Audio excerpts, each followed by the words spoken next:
Are you seeing dev error 657 when you open Call of Duty or Modern Warfare 2? Well, no need to worry. In this video, I'll show you how to fix this error and get back to enjoying your games. So let's get started without any delay. Solution 1. First, try repairing corrupt system files on your computer. To do this, click on the search icon here and type in CMD. Then right-click on Command Prompt and select Run as Administrator. Then click on Yes to give permission. Next, type in sfc/scan now and hit Enter.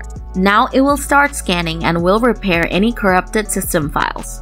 After it finishes, type in dism/online/cleanup-image/restore health and press Enter. After that, type in chkdsk/c: and press Enter. Don't worry, you can copy these commands from the video description below. Lastly, reboot your computer and check if the error is fixed. Solution 2. If the error is still popping up, reset in-game settings. To do this, open up File Explorer, then go to the Documents folder.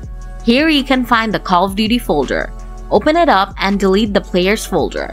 Now check if you can play the game without that error. Solution 3. If you're still getting the error, try repairing the game.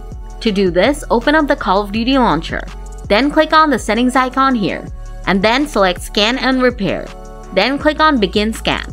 Now the launcher will check for any corrupted or missing files and will ask you to update them. Just click on Update and wait for the process to finish.